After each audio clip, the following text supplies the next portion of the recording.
Alright, now on to the initial setup. We're going to go back over to our project browser and look at this just top section up here.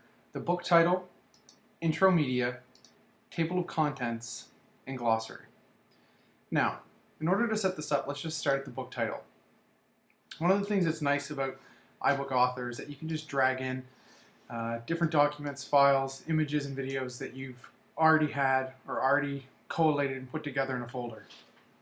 So one of the easiest things to do is to take all of your documents and images that you've collected for the unit that you're doing and put them in one area. So I'm going to go to that right now. Now, this is a great image here, but we want to have one that kind of speaks to what it is that we're doing. So let's just start out by finding one of the images that we think works for us. The unit that I'm going to do is going to be on the FLQ crisis that happened in October 1970. So I'm going to find an image that I think works for me. So I think this one right here speaks to it the best, so let's just drag and drop that one in. So it'll automatically fit in the placeholder that you have, and you can edit this image how it looks, and you can move it around in place. You can also edit the mask to make it taller, or shorter. So let's just leave it the way it is, and let's just keep this here because I think this speaks to it, and you can see down the street and see all the soldiers in the middle of the street speaking to the War Measures Act. Now, this page right here is what you're going to see in your iBooks library when you publish the actual book. So let's go ahead and give this a book title. Now you'll see as soon as I double click on the book title, there's going to be a blue highlighted line that goes around that. If you delete this title out completely and remove that blue highlighted line, it won't automatically sync. So make sure you don't lose that.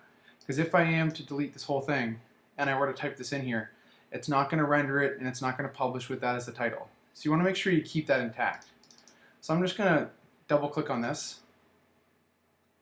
and say FLQ crisis. We can add another descriptor up here. October 1970 or Black October. And on the bottom, suspension of civil liberties. So it's just that easy. We can change the color of this if we want as well. You can do that just by going over to the color section and moving your cursor around the color wheel to pick the color that you feel works the best. I'm going to leave it at red for right now, just so it fits with the theme of the book that we've already selected. Now, once the book title is done, we can always add an intro media, so as soon as the book opens, this will automatically play. Now, because we've selected October Crisis, I think the one that will work best for us will be a Pierre Trudeau and his "Just Watch Me" quote. Now, when using any Mac product at all, one of the nice features of the Finder window is the ability to organize things based upon different aspects or different methods. So we're going to arrange by kind. What's nice about that, it's going to separate things out: my images, my movies, and my presentations, as well as my documents. Now, I've already selected and created the video that I wanted. The intro video, you don't want to be too long, so let's just choose a quick 7 seconds. And we can even double click on that in place. Bleeding hearts around who just don't like to see people with helmets and guns. All I can say is go on and bleed, but it's more important to keep law and order in this society than to... So, really easy to manipulate, and just a nice added functionality to iBook's Author. Now, moving on to the table of contents. Well, what you'll notice is, again, it sticks to the theme that we selected, but it's automatically going to put our different chapters and our different sections in here for us as we create the book. It works almost like a Wikipedia page. So let's just start and get the format working, and then I can show you how it automatically renders the table of contents.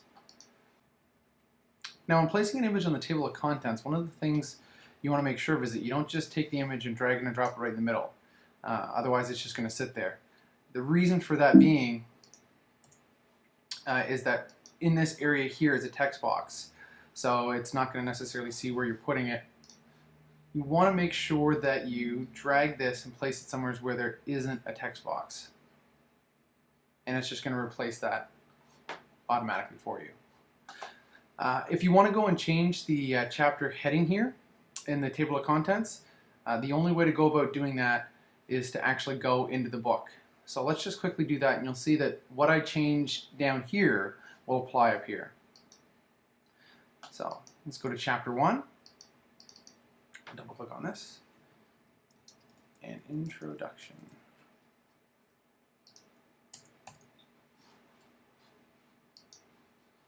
Now, once I've done that, and come back up to our table of contents, you'll see that that's changed. Really easy to do. Now, for the other components of our table of contents, if we want to actually change the first title we have here, we're going to have to go to the first section we see, because that's what this is referencing. So we'll come back down here to our project browser. Click on the first page of the first section and change this right here to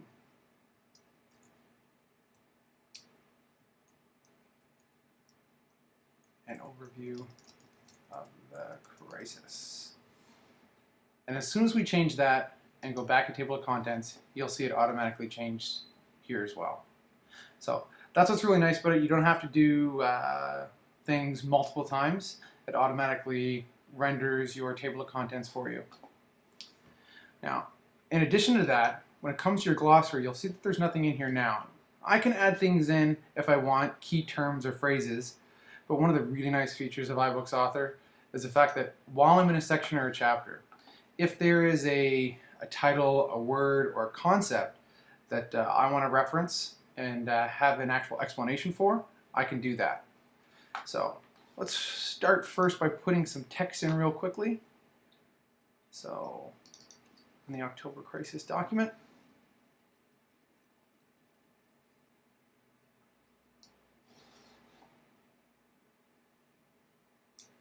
and now that we have that open, we can just take any amount of text that we want, copy it, and place it in our placeholder. So you can see it automatically put it in there for us. And we can move this around as we see fit. So the first one I want to explain would be this term right here. All I have to do is highlight it, right click, create glossary term for selection, and then it'll automatically reference that in the glossary when I go back to it. So let's go see that right now. So the first thing we'll see, Front de Libération de Québec, is right there. Now all I have to do is just change this definition here. So FLQ, organization, and if I want to include any other images, I can do that as well. So let's just throw in this quick image right here. Move this in place, and then that will become part of the actual explanation or definition. The other nice additional feature to the glossary is any other related items can be dragged into this here. So if we were going to do a definition or an explanation of all the key players, we can drag all those names in here once the terms have been created. So if I just start by saying Paul Rose, leader of the Chenier cell,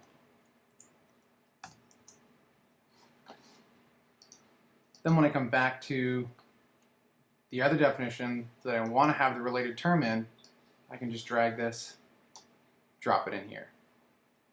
So while I'm in my iBook, if there were a number of people that were related to a certain term, or if there were a number of other definitions that kind of were grouped together, you can put those in here in your glossary really easily. The other nice feature is just in terms of the indexing that it automatically does for you, tells you where it is, and when you're in the actual iBook, it will also tell you the page that it's actually on as well. So, really nice features for the initial setup, and really great added functionality to your ebook.